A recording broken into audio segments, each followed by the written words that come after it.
जय श्री कृष्ण सभी को।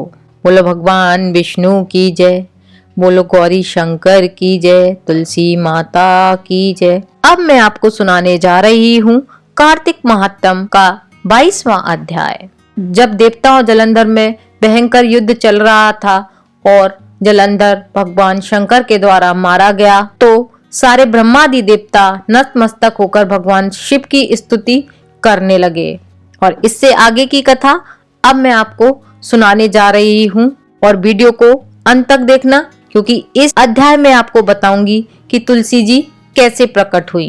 राजा पृथु ने नारद जी से पूछा, हे देवर्षि, कृपया करके अब आप मुझे यह बताइए कि वृंदा को मोहित करके भगवान विष्णु ने क्या किया और वे फिर कहाँ गए। जब देवता स्तुति कर मौन हो गए तब शंकर जी ने सब देवताओं से कहा, हे ब्रह्मादिक देवताओं, जलंधर तो मेरा ही अंश है, उसे मैंने तुम्हारे लिए नहीं मारा है, यह मेरी सांसारिक लीला थी। फिर भी आप लोग सत्य कहिए कि इससे आप सुखी हुए या नहीं। तब ब्रह्मादि देवताओं के नेत्र हर्ष से खिल गए और उन्होंने शिव जी को प्रणाम कर विष्णु जी का वह सब वृतांत कह सुनाया जो उन्होंने बड़े प्रयत्न से वृंदा को मोहित किया था तथा वह अग्नि में प्रवेश कर परम गति को प्राप्त हुई थी। देवताओं ने यह भी कहा कि तभी से वृंदा की सुंदरता पर मोहित हुए भगवान विष्णु उनकी चिता की राख लपेटकर इधर उधर घूमते हैं, इसलिए आप उन्हें समझाइए, क्योंकि यह सारा चराचर आपके अधीन है।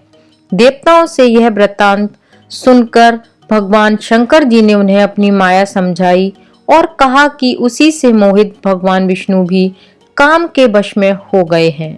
परंतु महादेवी उमा त्रिदेवों की जननी सबसे परे वह मूल प्रकृति परम मनोहर और बही गिरजावी कहलाती हैं। इसलिए विष्णु का मोह दूर करने के लिए आप सब उनकी शरण में जाइए। शंकर जी की आज्ञा से सब देवता मूल प्रकृति को प्रसन्न करने के लिए निकल पड़े। उनके स्थान पर पहुंचकर उनकी बड़ी स्तुति की।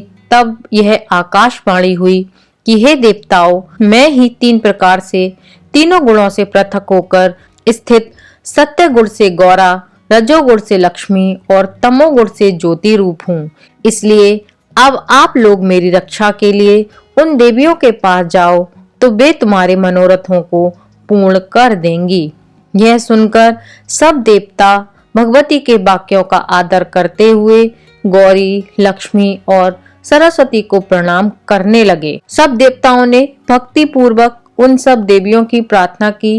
उस स्तुति से तीनों देवियां प्रकट हो गईं। सभी देवताओं ने खुश होकर निवेदन किया। तब उन देवियों ने कुछ बीज देकर कहा, इसे ले जाकर बो दो तो तुम्हारे सब कार्य सिद्ध हो जाएंगे। ब्रह्मादि देवताओं ने उन बीजों को लेकर विष्णु जी के पास गए, वृंदा की चिता भूमि में डाल दिया। उससे धात्री, मालती और तुलसी प्रकट हुई। विधात्री के बीच से धात्री, लक्ष्मी के बीच से मालती और गौरी के बीच से तुलसी प्रकट हुई। विष्णु जी ने जैसे ही उन स्त्री रूप वाली वनस्पतियों को देखा तो वे उठ बैठे। कामासक्त चित्त से मोहित होकर उनसे याचना करने लगे।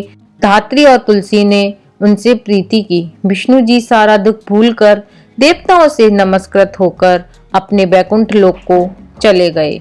वे पहले की तरह सुखी होकर शंकर जी का स्मरण करने लगे। और यह पाठ शिव जी की भक्ति देने वाला है और इससे आगे की कहानी मैं आपको अगले अध्याय में सुनाऊंगी। बोलो भगवान विष्णु की जय, बोलो गौरी शंकर की जय, तुलसी माता की जय।